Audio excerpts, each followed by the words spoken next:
Good morning everyone. How are you all? I hope you all are doing well.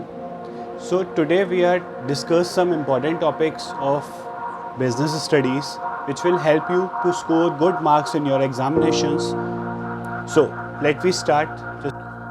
So hello everyone. In today's class we will discuss about the 14 principles of management that was given by Henry Fayol, which was very important for our exam purpose.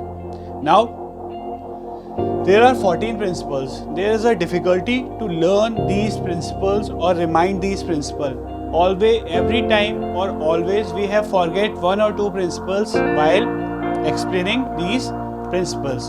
So don't worry, here I am with you to share a shortcut trick that will help you to remind all the 14 principles of Henry Fayol.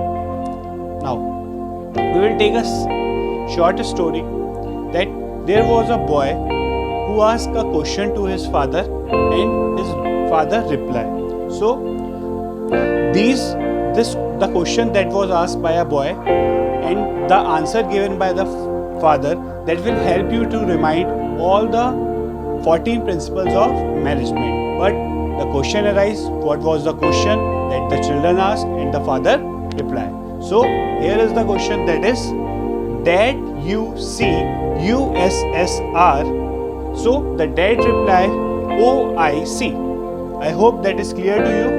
So the question that the children ask, that is dad you see USSR. So the dad reply OIC. So how is it helps to remind all the 14 principles of management given by Henry Fayol. So let me discuss. So here is the first word, that is D. That means D stands for division of work.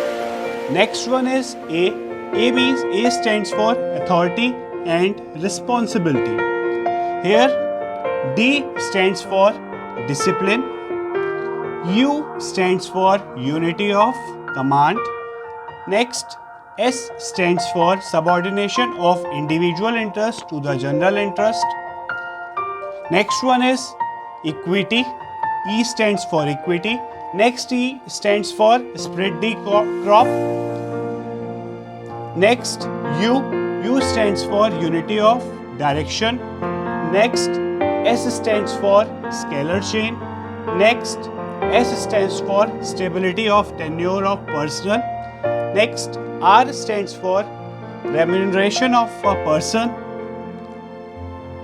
Now the answer that was replied by the father, that is OIC.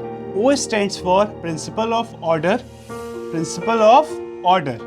So O stands for principle of order. I, initiative. Next one is C, that is centralization and decentralization. I hope in this way you will remind all the 14 principles of management. I hope we will take a quick revision of it with the help of these short trick. So here we have to discuss. D stands for, yes, you will speak. D stands for division of work. A stands for authority and responsibility. Again T stands for discipline. Again then U stands for unity of command. S stands for subordination of individual interest to general interest. E stands for equity. Again E stands for spread the crop. U stands for unity of direction. S stands for scalar chain. Again X stands for stability of tenure of personnel. R stands for remuneration of a person. O stands for principle of order. I stands for initiative, and C stands for centralization and decentralization. I hope this will definitely help you to learn all the 14 principles of management. So thank you everyone. Please like, share and subscribe the channel. Thank you.